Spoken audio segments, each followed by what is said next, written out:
José, un siervo probado en su fe. Esta historia tal vez es una de las más interesantes y emocionantes de la palabra. Yo creo que todos hemos tenido la oportunidad, y digo todos, de pronto muy poquitos no han leído toda la historia de José, pero los que hemos leído y ya pasamos por el estudio de Génesis, nos damos cuenta que es una historia emocionante e interesante. Y hoy vamos a ver cómo José fue probado en su fe y cómo respondió él a esa prueba que Dios le hizo. Vamos a leer primeramente en el libro de Hebreos, capítulo 11, verso 22. Entonces leamos, hermanos. Por la fe, José, al morir, mencionó la salida de los hijos de Israel y dio mandamiento acerca de sus huesos. Oremos. Padre, te damos gracias por tu palabra, porque tu palabra es la que nos sostiene. Por tu palabra, Señor, fueron hechas todas las cosas que existen. El sol, la luna, las estrellas, el universo, y por tu palabra, Señor, fueron creados todos los animales que existen en la tierra. Gracias te damos, Señor, porque en tu palabra encontramos el sustento, el aliento, el alimento para que nuestra vida espiritual crezca. Hoy nos reunimos en torno a tu palabra, bendiciendo tu nombre, glorificándolo, Señor, exaltándolo, reconociendo tu presencia en medio de nosotros y tu actuar maravilloso, prodigioso, Señor, a cada una de nuestras peticiones. Sé que algunas peticiones no han sido contestadas, pero esperamos en ti, Señor, esperamos en el tiempo de tu voluntad y de tu gracia, Señor. Hoy, Padre Celestial, te pido que tú nos bendigas especialmente, que tú des una cobertura espiritual a todos tus hijos, a todos los miembros, Señor, de esta iglesia, a todos los que estamos conectados, Señor, y aún a los que no pueden conectarse, Señor, porque somos un solo rebaño, somos tus hijos, somos tus ovejas, y tu palabra dice que tus ovejas escuchan la voz de su pastor. Yo sé que tú alimentarás, tú guiarás, Señor, y tú llevarás a cada uno de aquellos de mis hermanos que no se pueden conectar, pero tú tendrás cuidado de cada uno de ellos, Señor. También colocamos todas nuestras necesidades en tus manos, porque con tu poder, Señor, y tu misericordia, tú puedes resolverlas todas, Señor. Bendícenos en esta hora con tu palabra, con el rema de tu palabra. Deme la unción, Señor, para predicarla y que cada uno de nosotros podamos recibir la parte de la enseñanza que va a mover nuestra vida, que va a alinearnos a ti, que va a alimentarnos, Señor, y que va a empoderarnos en nuestro servicio. En el nombre de Jesús he orado con acción de gracias. Amén y amén. Bueno, primeramente vamos a ver los nombres de José. Su nombre hebreo es José, lo encontramos en Génesis 30, 22. Dice, y llamó su nombre José, diciendo, Jehová, añádeme otro hijo. Su nombre en hebreo significa el que añade. Esta fue una petición que hizo su madre Raquel cuando dio a luz a José, porque Raquel era estéril, ella no podía tener hijos. Y su rival, o sea, su hermana Lea, que era la otra esposa de Jacob, le había dado muchos hijos a Jacob. Vemos que en la cultura hebrea, el no tener hijos era considerado como una maldición, como un castigo. Y se suponía que la mujer que no había dado a luz hijos era porque ella había pecado o porque en su familia habían pecado. Bueno, se le echaba casi siempre la responsabilidad a la mujer. Dice la palabra también que Jacob oró por Raquel, pero ella no daba a luz hijos. Entonces, para ella era una preocupación. Y también alguna preocupación de estas mujeres era que su esposo las dejara y se consiguiera otra mujer que fuera fértil, que pudiera dar a luz hijos. De hecho, Raquel había pedido a Dios un hijo, y Jacob había orado por ella para que le diera un hijo. Cuando ella quedó embarazada y dio a luz, le colocó José, que significa Jehová, añádeme otro hijo. Entonces José significa el que añade. Como Raquel no tenía hijos, hizo como sus antepasados, Sara, ¿verdad? Y Rebeca. Bueno, Rebeca no, Sara, más precisamente, que dio a su esposa, su criada, a su esposo, su criada, para que tuviera un hijo con él. Lo mismo hizo Lea y lo mismo hizo Raquel. Por lo tanto, Jacob tuvo hijos con Lea, con Rebeca y con las dos siervas de ella. Y de ahí salieron los 12 hijos de Jacob. Al final, ella recibe la bendición y ora al Señor. Su acción de gracias es más, va incluida una petición y dice, Señor, añádeme otro hijo, por favor. Pero José también tenía otro nombre, un nombre egipcio, que era Safenat Panea. Lo encontramos en Génesis 41, capítulo 41, verso 45, la primera parte del versículo, que dice, y llamó Faraón el nombre de José, Safenat Panea. ¿Qué significa este nombre? Algunos eruditos dicen que este nombre significa el Dios que habla o el Dios que vive. ¿Por qué? Porque Faraón recibió de José la interpretación de 2 sueños que había tenido. Entonces él lo veía como el Dios que le estaba hablando y por eso le colocó este nombre egipcio.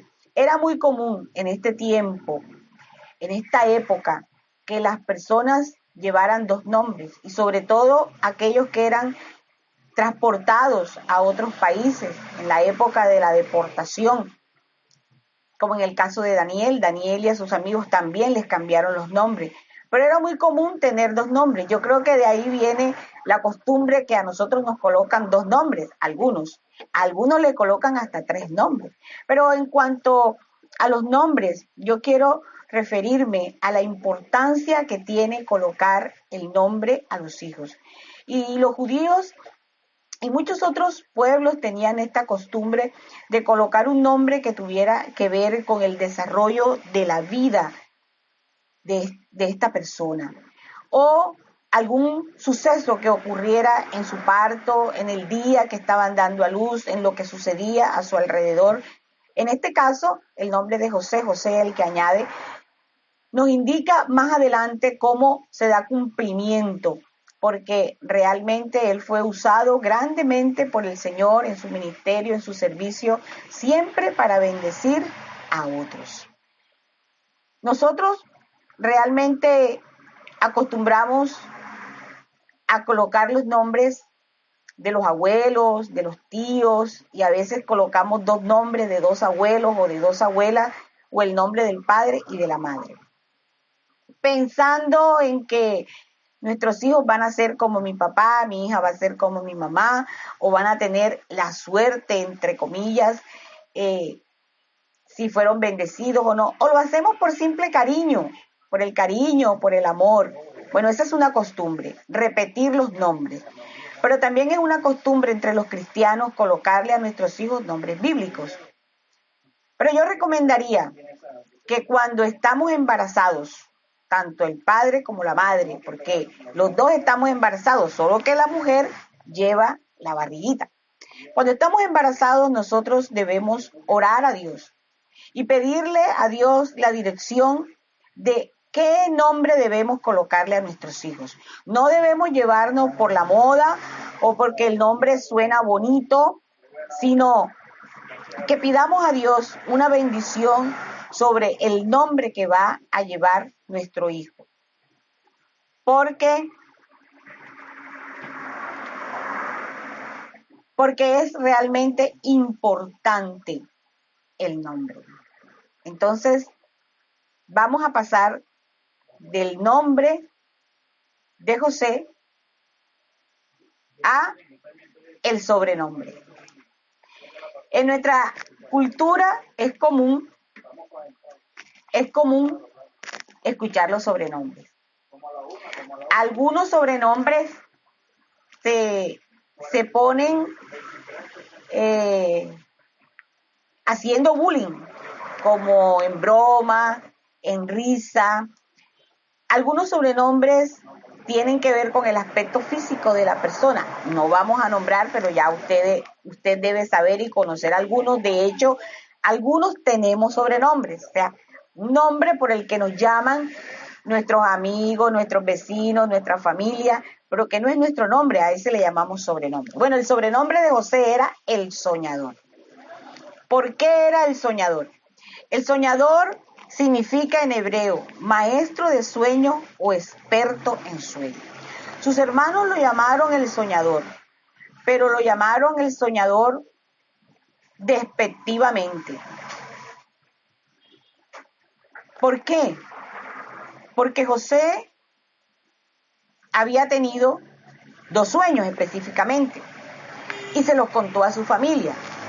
El primer sueño que tuvo es que le dijo a sus hermanos que él estaba con ellos y de pronto cada uno de ellos representaba un ramo de espigas y él estaba en el medio y de pronto todas las espigas de sus hermanos se inclinaron a él. Y los hermanos tomaron esto como una ofensa y empezaron a llamarlo el soñador. Luego tuvo otro sueño en donde dice que el sol y la luna se inclinaban a él y 11 estrellas, incluyendo entonces a su madre, a su padre y a sus hermanos. Cuando su padre escuchó este sueño, prácticamente lo regañó y le preguntó, bueno, entonces nosotros también vendremos a servirte a ti. Pero estos sueños quedaron en la mente de Jacob, porque cuando Jacob ya va a morir, que reúne a sus hijos y le da la bendición, a José le dice, rama fructífera eres tú. Y ahí vemos que se va cumpliendo aquello de que el Señor añade.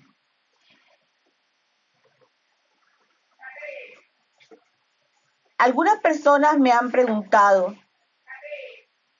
¿por qué ahora el Señor no nos revela por sueños o visiones? Y mi respuesta es sencilla. En ese tiempo la palabra no estaba escrita. No estaba escrita la profecía más confiable que tenemos hoy y que es su palabra. Hoy tenemos la palabra revelada, completa, desde Génesis hasta Apocalipsis. Y es que nosotros debemos conocer toda la palabra. A algunos nos parecerá, difícil.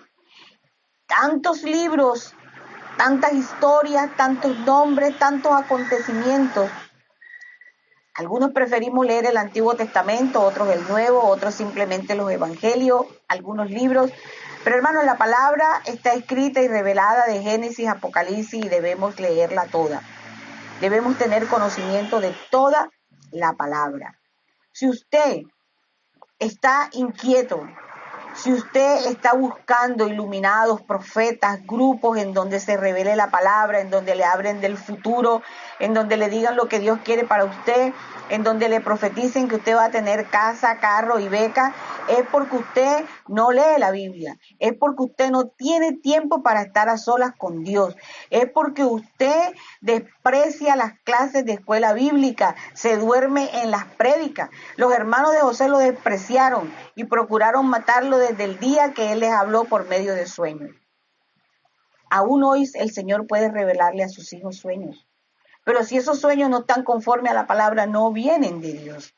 Cuando nosotros los cristianos tenemos un sueño, tenemos una visión, debemos pedirle al Señor que nos confirme ese sueño en la palabra. Si no hay ninguna confirmación que la palabra nos dé, este no es un sueño profético. Es cualquier cosa que nosotros soñamos, pero no es un sueño profético. Entonces, hermanos, esto nos deja como enseñanza que para nosotros poder conocer cuál es la voluntad de Dios, tenemos que ir a la palabra. Y esto es algo que nosotros, sobre el tema que nosotros vamos, cada tiempo, en cada prédica, en cada enseñanza, porque es que es importante, hermanos. Es necesario para el cristiano tener una dependencia de la palabra de Dios. El Señor le va a hablar en su palabra qué es lo que Él quiere, qué es lo que espera de usted, qué es lo que usted debe hacer. Pero si usted no la lee, no conoce las coordenadas que Dios está enviando para usted. En la sociedad en que nosotros vivimos, ya el apóstol Pablo mucho tiempo antes escribió en 2 de Timoteo 4:3, donde dice, porque vendrá tiempo cuando no sufrirán la sana doctrina, y es este tiempo, hermano, sino que teniendo comezón de oír, se amontonarán maestros conforme a sus propias concupiscencias. Y ya estamos en estos tiempos. Bueno, continuamos con la vida de José. José tenía 17 años cuando comienza realmente para él y para sus hermanos y para su padre un tiempo oscuro, un tiempo de tristeza, de soledad, de separación. Pero en ese momento, a los 17 años, José es llamado a ese servicio y a ese ministerio que ya Dios le había entregado desde la hora de su nacimiento. A los 17 años es un joven que tiene tremenda responsabilidad en sus manos. Era un joven al que Dios había escogido. Cuando estaba con su padre, mientras sus hermanos, Rubén, Simeón, Leví, iban a cuidar el rebaño, a él le tocaba vigilarlos, prácticamente era su supervisor. Le tocaba hacer las cuentas con su padre en su casa. Era como el mano derecha de su padre, mientras sus hermanos iban al campo, llevaban a las ovejas a brevar, a los pastos donde podrían ellas alimentarse. O sea, tenían un trabajo duro. José no.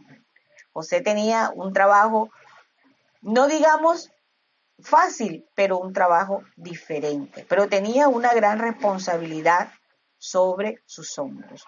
Hoy en día Dios está llamando jóvenes. Joven, tú que me estás escuchando hoy, sé que me estás escuchando. Hoy en día Dios te está llamando en la edad en que tú estás.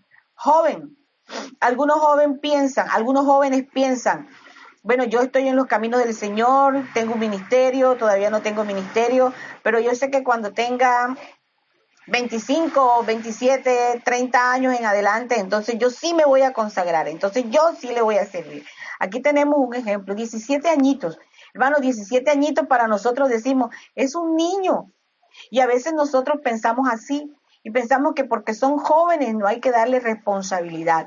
Pero José tenía una gran responsabilidad sobre sus hombros. Pero tampoco podemos hacer lo contrario, o sea, orgullecernos de tal manera que, oh, el Señor me ha llamado a ser desde joven y yo, no, hermanos.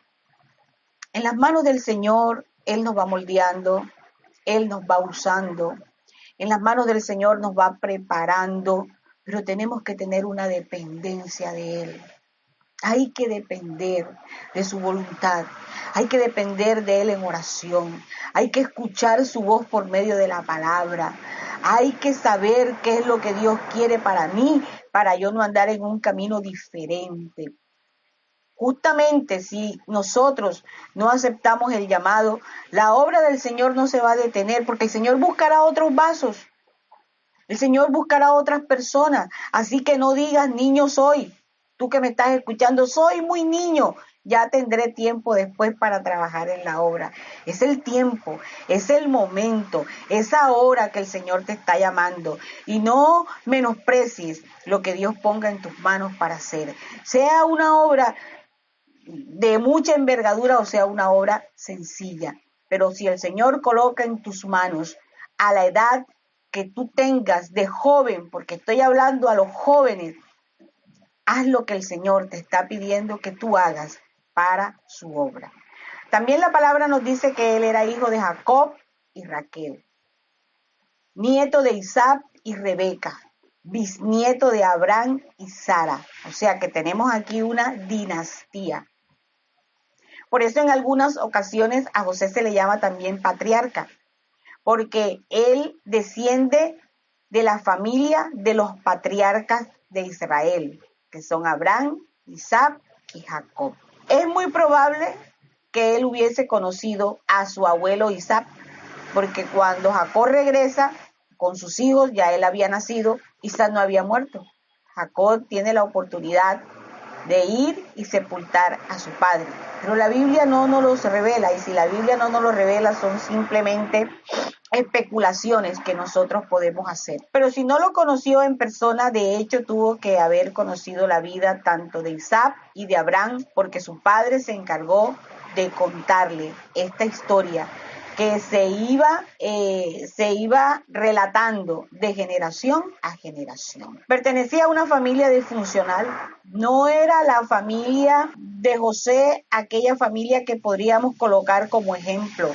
Si hemos estudiado, o sea, los que hemos estudiado la vida de Jacob, sabemos de qué estamos hablando. O sea, no era la familia perfecta, la familia ejemplo que podíamos colocar. Era una familia disfuncional con altos, bajos, pleitos, contiendas, engaños. Había ahí muchos problemas. Uno de los hijos de Jacob fue y cometió adulterio con una de las concubinas de Jacob, y mataron a algunos hombres para vengar a Dina. Bueno, eran realmente tremendos los hijos de Jacob. Pero yo no quiero referirme a eso. Y si hacemos la lista aquí, nos demoraríamos bastante tiempo. Pero yo quiero mostrarte. No te preocupes en qué tipo de familia tú has nacido. Y no desprecies a tu familia. Hay hijos que desprecian a padre y madre. Hay hijos que se rebelan por la familia en que les tocó vivir. Pero el caso de José, que nos muestra que aunque era muy amado por su padre y que no tuvo realmente el tierno calor de su madre, porque su madre en el siguiente embarazo fallece, o sea que él quedó huérfano de madre muy joven, tenía sus otras madres que realmente eran sus madrastras o las esposas de su padre, pero él no tuvo ese cariño especial de su madre.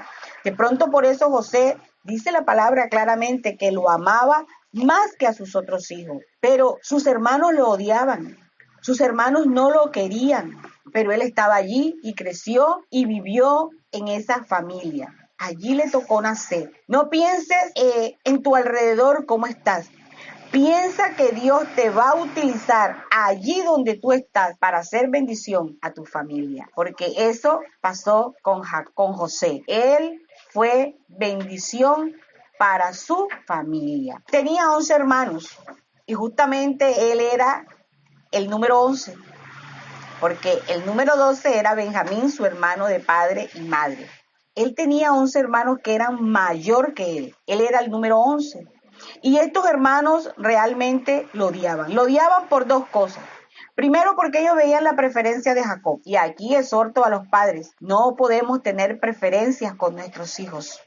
De hecho, la forma de amar y tratar a nuestros hijos es diferente, pero el amor a nuestros hijos debe ser igual por igual a cada uno de ellos. Jacob mostraba una gran preferencia por José. Y siempre en lo que yo veo trataba como de protegerlo, de sobreprotegerlo, porque él conocía lo que eran sus hijos. Y llega un día en que Jacob lo manda a supervisar a sus hermanos. Le dice, ve y mira cómo va el trabajo de tus hermanos con las ovejas. Y él fue, obediente como era José, fue. Y dice que cuando él se acercó a sus hermanos, esto lo encontramos en el capítulo 33, el verso 29. Sucedió pues que cuando llegó José a sus hermanos, ellos quitaron a José su túnica, la túnica de colores que tenía sobre sí. Este es el motivo por el cual ellos también odiaban a José. ¿Qué pasa? Jacob había mandado a confeccionar una túnica para José. Es costumbre, aún nosotros conocemos esa costumbre, que los menores, les había dicho que él era el menor de 11 hermanos, que los menores heredan los vestidos de los mayores, los zapatos de los mayores, la lonchera, el uniforme, los libros. Esa era una costumbre, bueno, por lo menos yo la viví. Ya en esta época es difícil, porque ya la juventud está más despierta, pero algunos ya heredan lo que sus hermanos van dejando. Pero esto que debía ser una constante en la vida de José no fue. A él, su padre le manda hacer una túnica especial. y una túnica de mangas largas. Nosotros la conocemos como la túnica de colores. Pero ¿de dónde sale que es la túnica de colores? En las versiones antiguas solamente decía que era una túnica de mangas largas.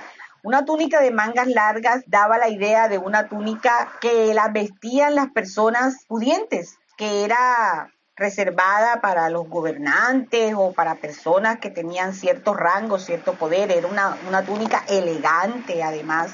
Pero en la Septuaginta, a partir del siglo II antes de Cristo, ellos introdujeron la palabra túnica de varios colores, porque tradujeron quiton picolín o picolón, que significa túnica de varios colores. De ahí, en las demás versiones encontramos túnica de varios colores. Las túnicas largas y de colores en la época de los patriarcas era un rango distintivo. Y aunque Jacob era un hombre muy rico, solamente nos habla de que era José el que llevaba esa túnica. O sea que José enseguida sobresalía delante de todos sus hermanos. Ellos podrían tener otras túnicas, pero no tenían una túnica de mangas largas como la tenía de José. Y por esto también lo odiaban. Pero había otro aspecto por el que lo odiaban. Dice la palabra que él era de buen parecer, era hermoso, atractivo. Y en el capítulo 39, verso 6 nos dice, y dejó todo lo que tenía en mano de José. Aquí está hablando de Potifar. Y él no se preocupaba de cosa alguna, sino del pan que comía. Y termina este texto diciendo, y era José de hermoso semblante y bella presencia. O sea que como dijeran las jóvenes ahora, era un papacito, o sea, José era hermoso, ¿ya? Las chicas lo miraban, lo deseaban y los hombres justamente tenían cierta envidia porque José era hermoso y era joven. Pero esto también atrajo sobre su vida un momento difícil porque él sufrió acoso sexual. Hermana Belinda, pero eso no se da en la Biblia, hermano, eso se da en la Biblia. No, eso es algo que se da ahora. No, José sufrió acoso sexual. ¿Por quién? Por la mujer de Potifar. En Génesis 39, el 7 y el 9 dice, y aconteció que después de esto, o sea, después que Potifar lo deja en su casa, a cargo de todo, ¿por qué llega José a la casa de Potifar? Cuando sus hermanos lo encuentran, cuando él encuentra a sus hermanos que están allí con las ovejas y no estaban en el lugar donde él los va a buscar, sino que estaban en otra ciudad llamada Dotán, él llega allí y desde que ellos lo ven, su odio se acrecentó y dijeron, este es el momento que tenemos, no podemos perder esta oportunidad. Tenemos que matarlo. Y le quitaron enseguida la túnica, ya lo despojaron de su preciosa túnica. Pero Rubén dijo, no lo matemos, vamos a meterlo en esta cisterna. Y cogieron la túnica, la rompieron, era el motivo de su odio. Ahí saciaron su ira con la túnica. Mataron un cabrito y la llenaron de sangre. Y dijeron, mandémosle esta túnica a Jacob y que él mire a ver si es la túnica de su hijo, sabiendo ellos que era la túnica de José. Y que le decimos nosotros que lo encontramos esta túnica y que de pronto algún animal salvaje lo devoró. Rubén se descuida en el momento, sale y cuando regresa no encuentra a Jacob en la cisterna que lo habían metido. ¿Y qué hicieron sus hermanos? Como no pudieron matarlo porque Rubén se lo impidió, entonces se lo vendieron a unos ismaelitas. Estos ismaelitas llegaron a Egipto y lo vendieron como esclavo. Y aquí hay una similitud con la vida de Jesús. Porque en esa época vendían a los esclavos por 30 monedas. Y 30 monedas de plata fue la que dio Judas por entregar a Jesús a los sacerdotes, al Sanedrín. Entonces vemos que ahí hay una relación, por eso muchas veces José es tipo de Jesús en la Biblia. Entonces él llega allá y lo compra Potifar, un hombre rico que tenía una hacienda, tenía una mujer hermosa y él compra a José, lo compra porque lo ve joven, dice este joven me puede durar mucho tiempo, está fuerte, estaba bien alimentado, además es hermoso y se lo lleva para su casa y allí lo pone a trabajar. Lo pone a administrar toda su hacienda, hasta el punto de que él ya no hacía nada, solamente se preocupaba de lo que iba a comer. Y José administraba toda la hacienda. Y dice la palabra que Potifar se daba cuenta que Dios estaba con José porque todo se multiplicaba. Pero la mujer, cuando lo vio así hermoso, De pronto ella tenía problemas conyugales con su esposo. No se nos dice si Potifar era viejo y ella era joven. Bueno, no nos interesan los problemas maritales de esta pareja. Pero el asunto es que la mujer le echó el ojo a José, ¿verdad? Y le decía, acuéstate conmigo. Y José se negaba. O sea que lo acosaba sexualmente. Hasta que llegó un día en que ella dijo, no, hoy es el día, hoy te vas a acostar conmigo. ¿Y qué hizo José? Huyó. Entonces ella, al verse impotente, le quitó el manto. Hizo toda una escena dramática. Este hombre, ese hebreo que ha traído mi marido aquí, quiso violarme. Y lógicamente, Potifar lo envió a la cárcel. Pero aquí vemos, aunque estaba en la cárcel, vemos la mano de Dios. Cuando estaba en la cisterna, vimos la mano de Dios, porque los hermanos querían, ¿qué? Matarlo. Pero fue una cisterna. Cuando un hombre se encuentra a ese otro hombre que le ha sido infiel, que lo encuentra, que sabe que ese es el adúltero que está con su mujer, ¿qué es lo primero que hace? ¿Qué es lo primero que viene a su mente? Matarlo. Y Potifar tenía el poder para matarlo porque él lo había comprado. Pero no lo mata, sino que lo envía a la cárcel. Y ahí vemos la protección de Dios sobre la vida de José. Está en la cárcel, sí, pero está vivo. Él huye y le dice estas palabras a ella, que lo encontramos en el verso 2. Dice, mujer, ¿cómo puedo hacerle yo esto a mi amo? No hay otro mayor que yo en esta casa. Estoy parafraseando el verso. Y ninguna cosa él me ha reservado sino a ti, por cuanto tú eres su mujer. ¿Cómo yo le haría este gran mal a él? Primeramente pecaría contra Dios y luego pecaría contra él. Aquí vemos, hermanos, cómo se acuerda primeramente de su Dios. Algunos dirán, pero José, qué bobo, ¿cómo él desperdició esta oportunidad? Tenía a esa mujer ahí en bandeja de plata, nadie lo iba a saber. Él podía haberse acostado con esta mujer y disfrutar, pero esto no fue lo que hizo José. Porque José guardó su santidad, guardó su fidelidad a Dios. Dice, ¿cómo podría hacer yo un mal tan grande y pecar contra Dios? Y acuérdense que José venía de una familia disfuncional, en una familia donde él había visto muchas cosas en cuanto a la sexualidad. Sin embargo, José no era de buen parecer y hermoso y atractivo solamente físicamente, sino que era un joven de un espíritu noble, de un espíritu que estaba con Dios y Dios estaba con él. Por lo tanto, él quería cumplirle primero a Dios y luego a los hombres. Y huyó, pero Potifar lo encontró y lo mandó a la cárcel. Esta escena, hermanos, se puede repetir en nuestra vida actual. Muchos jóvenes, hombres y mujeres, están propensos a sufrir acoso sexual por sus parejas. No falta el joven que le diga a su novia, acuéstate conmigo. O no falta la joven que le diga a su novio, quiero tener sexo contigo. Hoy en día, hermanos, esto es normal. Pero estoy hablando de aquellos que no conocen a Dios, no de los cristianos, porque las jóvenes cristianas saben que ellas deben llegar puras al matrimonio. ¿Y qué es llegar puras?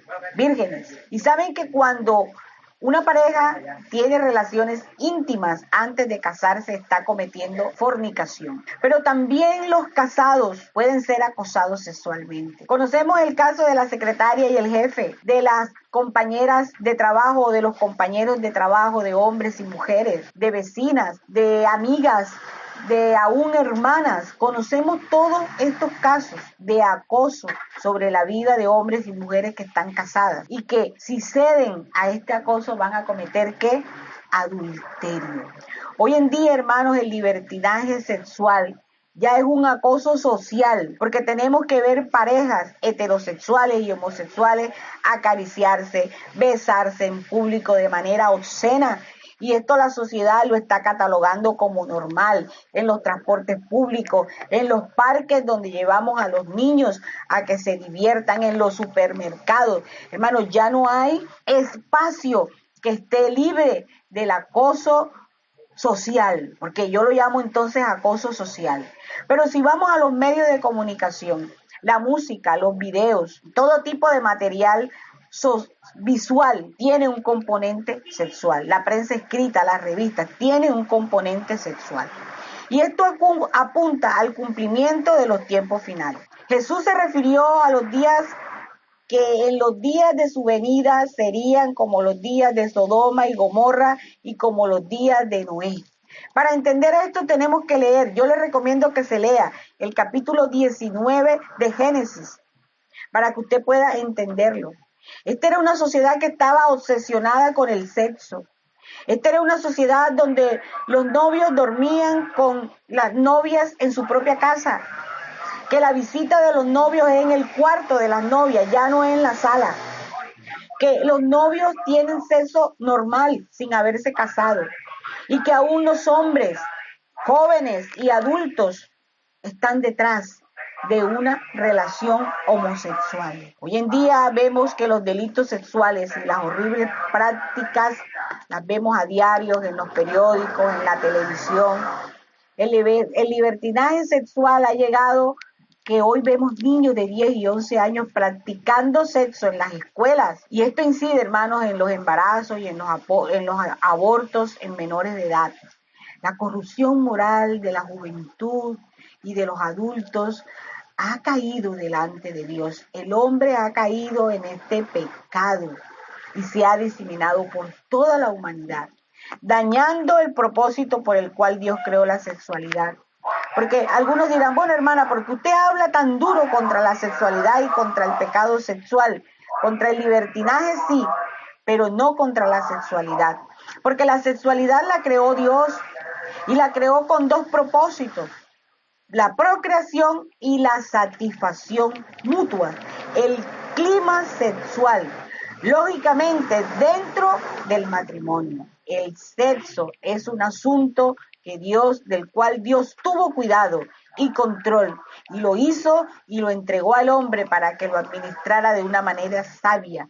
Pero el pecado entró y dañó todo este sistema que Dios había organizado. Y hoy en día vemos, hermanos, que el sexo es el blanco de bromas en público, de chistes, de comedias, subidas de tono y de palabra, de obscenidad, de vulgaridad en las redes sociales. A veces cuando abrimos el teléfono tenemos que tener cuidado y eliminar aquellos que aún, hermanos, siendo cristianos, comparten y se deleitan en este tipo de chistes, en videos pornográficos, en imágenes que de alguna manera están insinuando algún tipo de sexualidad. Estos mensajes nosotros no debemos ni siquiera verlos. El apóstol Pablo decía, de las cosas que ellos hacen en secreto, ustedes ni siquiera hablen, no las mencionen. Y esto tiene que ver con la santidad del cristiano. Hoy en día nuestra moral se ve acosada por la sexualidad mal llevada. Y es por eso que nosotros vemos todo lo que está sucediendo a nuestro alrededor, todo lo que está pasando en nuestra sociedad. Muchos padres aceptamos que suceda esto con nuestros hijos. Y si son varones decimos, bueno, ellos son varones, ellos verán. No, hermano, la sexualidad es igual, tanto para mujeres como para varones. ¿De dónde salió de que el varón por ser varón tiene derecho de ser promiscuo, de ser adúltero y la mujer no? Aquí vemos el ejemplo en José. Nadie lo estaba viendo. Él podía hacerlo, pero ¿qué hizo él? Huyó, hermano. Cuando nosotros no podemos controlar, cuando nosotros somos débiles en el área sexual, y hablo para mujeres y hombres, ¿qué debemos hacer? Huir. Huir, ¿verdad? De esto. Pero sigamos. Nos cuenta la palabra que José tuvo 5 vestidos. Vamos a enumerarlo. El primer vestido, y por el cual se ganó el odio de sus hermanos, era una túnica de mangas largas, elegante y que lo hacía distintivo entre sus hermanos y entre la comunidad que él vivía. Luego, cuando le quitaron la túnica, se la arrancaron de esa manera, con odio, con venganza. Le tocó colocarse un vestido de esclavo. Y como esclavo fue vendido y llevado a Egipto. Pero estando en Egipto ya él no tenía un vestido de esclavo. Porque más que un esclavo, él era el siervo en la casa de Potifar, era el principal. Todos los demás le rendían cuenta a José. ¿Ya? Entonces él allí tenía más. Ese vestido tenía un manto, que fue el manto que le arrebató la mujer de Potifar. Pero luego fue a la cárcel y en la cárcel tenía un vestido de preso. Pero de la cárcel es llamado a prisa. Cuando el faraón lo llama a prisa, le quitan ese vestido y le ponen otro vestido. Y luego es llevado al palacio del gobernador. Y allí tiene un vestido elegante, reluciente, que solo usaban los gobernantes. Además, colocaron un anillo en su mano y una corona en su cabeza. Esta historia la hemos leído. Esta historia me recuerda a la historia del hijo pródigo. Porque el padre le cambia de vestido, le pone zapatos y le pone un anillo y hace fiesta. Así pasó en la vida de José. Pero todos estos vestidos nos muestran, cada uno de estos vestidos nos muestran una transición, un cambio en la vida de José.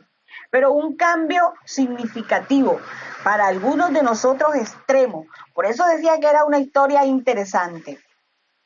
Era una historia singular de todas las que encontramos en la palabra, pero también tiene un significado espiritual. Y fíjense que en cada uno de los momentos en que él tuvo que pasar por esto, el Señor estuvo con él.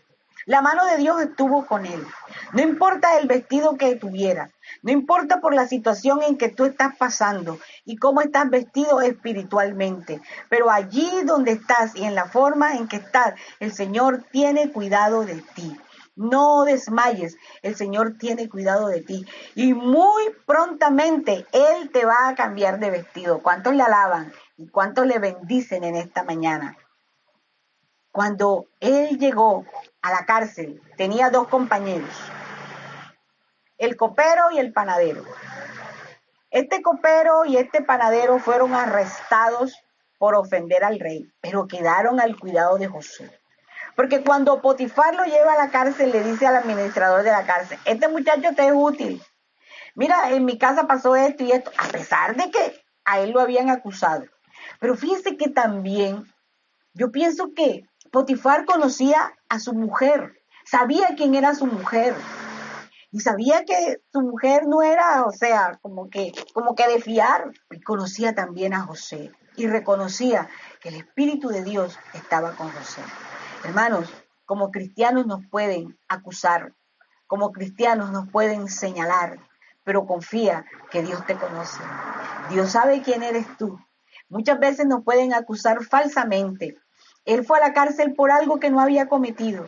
Fue vendido como esclavo por el odio de sus hermanos. Él no había hecho nada para merecerlo.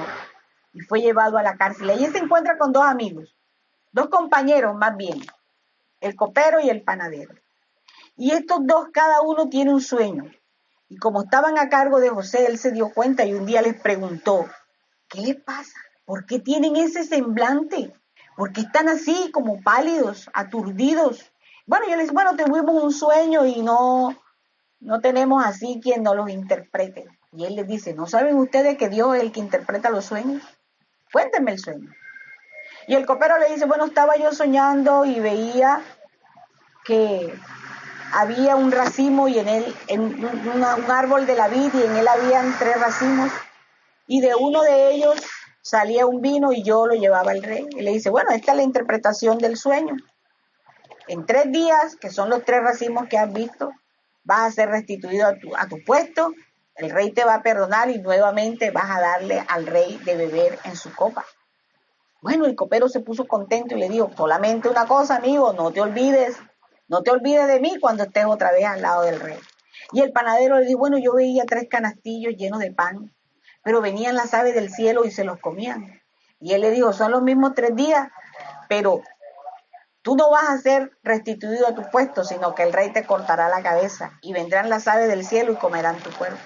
Bueno, el panadero se aterrorizó, pero exactamente como José dio la interpretación por medio de Dios, así sucedió. Y el panadero murió y el copero fue al cuidado del rey. Pero fíjense, él se olvidó de José. Él comenzó a hacer su trabajo y se olvidó de José. Pero llegó un día en que el faraón tuvo un sueño y al siguiente día tuvo otro sueño. Y llamó a todos los de la corte para que le revelaran el sueño y nadie pudo interpretarlo. Entonces el copero se acordó y dijo, yo conozco a alguien, se llama José, está en la cárcel. Y dijo el faraón, tráiganme a José. Lo afeitaron, porque para los egipcios tener pelo como lo hacen los hebreos, eso es abominación. Por eso usted ve en las películas a los egipcios calvos, sin barba, sin ceja, se quitan todos los pelos, como una tribu que hay en el Amazonas, ¿verdad? Que ellos también utilizan una textura de un árbol y se quitan todos los pelos. Bueno, así eran los egipcios, llegaron de José, no, usted puede presentar así al faraón, y lo afeitaron, le quitaron el vestido de preso y lo llevaron delante del faraón. Cuando él llega ante el faraón, yo me imagino que el faraón lo vio y dijo, este jovencito, este niñito, ¿cómo este joven va a interpretar? Pero una vez José abrió la boca, inspirado por el Espíritu Santo de Dios, y le reveló los sueños, ya ustedes los conocen. Los sueños eran las 7 vacas flacas y las 7 vacas gordas. Las 7 espigas así hermosas, rezogantes, y las 7 espigas que habían sido maltratadas por el viento.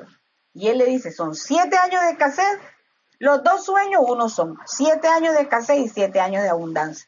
Lo que tú tienes que hacer, rey, es en los 7 años de abundancia, guardar para que en los 7 años de escasez haya alimento. El faraón se quedó pensando y dijo, no hay más nadie, sino tú, que conoces la interpretación, que puedes hacer esto.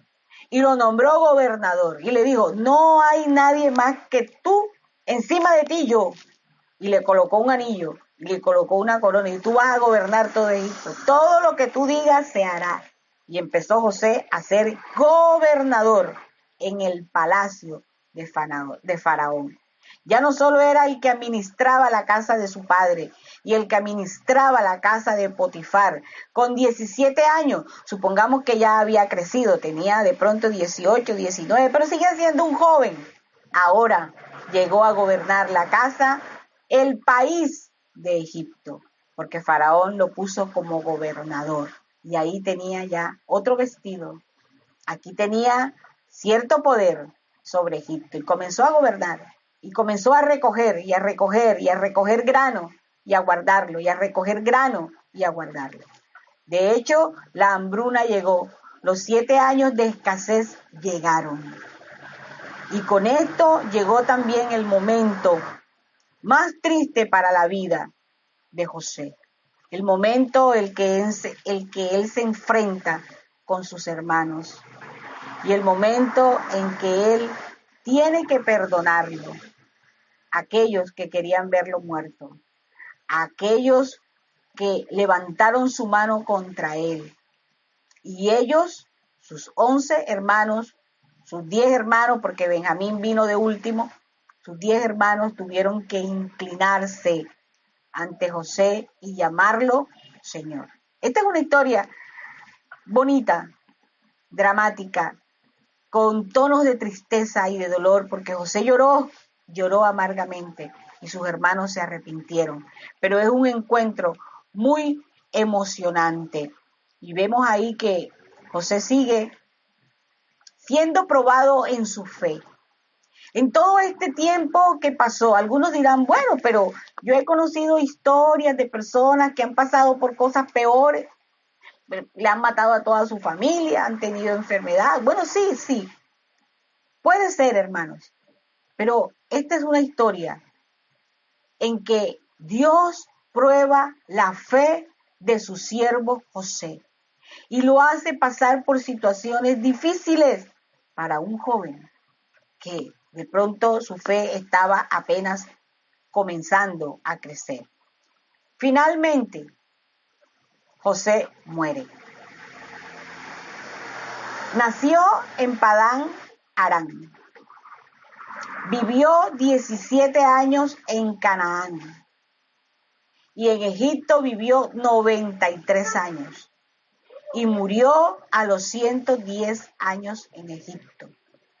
Pero lo maravilloso es que sus restos fueron llevados. El día que Israel salió de Egipto fueron llevados por Moisés. ¿Dónde lo encontramos? Éxodo 17, verso 19. Dice, tomó también consigo Moisés los huesos de José el cual había juramentado a los hijos de Israel diciendo: Dios ciertamente os visitará y haréis subir mis huesos de aquí con vosotros. Hermanos, qué hermoso. Los huesos de José estuvieron ahí con Israel casi 300 años esperando el día que Dios los visitara y los libertara de la esclavitud. Pero José dijo: yo me quedaré aquí con mis restos como una señal de que cuando el poder de Dios venga y reviente todas las ataduras y someta el poder de Faraón y de Egipto, ustedes llevarán mis huesos de aquí. No me van a dejar aquí. Yo me iré con ustedes a esa tierra que fue prometida. Primeramente a Abraham, su bisabuelo, luego después a Isaac, su abuelo, y después a Jacob, su padre. Qué hermoso, hermano. Él le hizo jurar a sus hermanos que lo llevaran de allí y esa palabra se cumplió. La historia de José nos muestra la trayectoria de algunos de nosotros a nivel espiritual. A veces estamos en la cisterna, en una cisterna roca, en un hueco sucio, lleno de insectos, de lodo, de suciedad, sin salida. No hay una visión alrededor nuestro, al norte, al sur, al este, al oeste. Lo único que nos queda en la cisterna es mirar hacia arriba, donde está el firmamento, donde podemos ver el cielo. Pero como ya lo has debido suponer, él no se quedó allí en la cisterna. Hubo una salida, pero le tocó ser esclavo. Siendo esclavo, por lo menos ya no estaba en la cisterna. Cuando ya salimos de la cisterna, de pronto las cosas no se componen inmediatamente. Pero ¿qué dice la palabra? Dios prosperaba todo lo que Jacob hacía en la casa de Potifar. José. Dios prosperaba todo lo que José hacía en la casa de Potifar.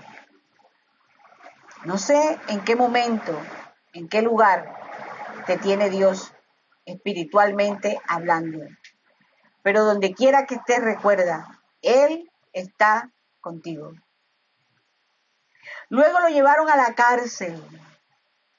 Pero allí en la cárcel, después de él haber interpretado los sueños por medio del Señor, ese compañero, el copero, se acordó de él. Y de la cárcel lo sacaron así, rapidito. No hubo papeleo, no hubo firma, no tuvieron que llevarlo al juez, no. Lo sacaron. ¿Por qué? Porque el faraón lo estaba necesitando. Y allí en el faraón, allí en el palacio del faraón, su vida cambia. Ciertamente, nosotros estamos en esta vida como pasajeros, porque no nos vamos a quedar aquí. Dios ha prometido que al sonar de la trompeta nosotros volaremos y nos iremos con Él a la patria celestial.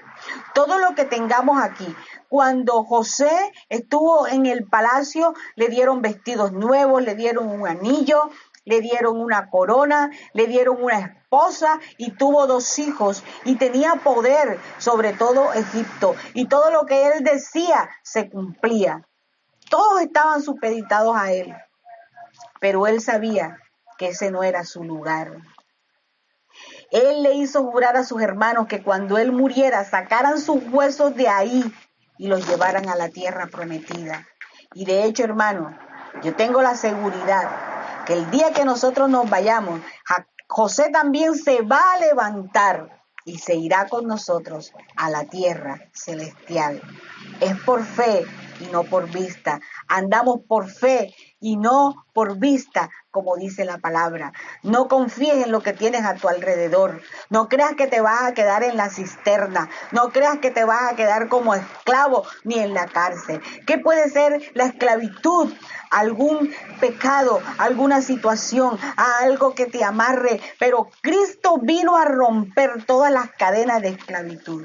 Cristo vino a hacernos libres del pecado y de la muerte, y seremos llevados a la tierra prometida, aquella que Él Nos prometió, dijo, porque Él dijo, donde yo estoy, vosotros también estarán. En un abrir y cerrar de ojos, cuando suene la trompeta de Dios, nos iremos con el Padre. Y si hemos muerto, nuestros cuerpos se levantarán de esta tierra y nos iremos con el Señor. El Señor quiera bendecirnos en esta mañana. Y para todos aquellos que hemos recibido esta palabra en nuestro corazón, en nuestra mente, el Señor aún añada por medio de su Espíritu Santo a cada quien todo aquello que el Señor quiere que hoy nosotros tomemos y pongamos en práctica. Pero aquí fue probada la fe de un hombre, de un siervo de Dios. Tu fe seguramente está siendo probada. Pero hoy yo te digo, mi querido hermano, no temas. No temas porque no te quedarás ni aún aquí tus huesos enterrados en esta tierra. Porque el Señor nos ha prometido no esta tierra, sino una patria celestial. Un lugar en donde no habrá llanto, no habrá dolor, no habrá enfermedad, o sea que no habrá coronavirus por ningún lado. El Señor nos va a llevar a un estado de eterna felicidad. Pero lo más importante, al lado de Él. ¿Cuántos le alaban? ¿Cuántos le alaban? Dios les bendiga, mis amados hermanos. Dios les guarde. Amén y amén.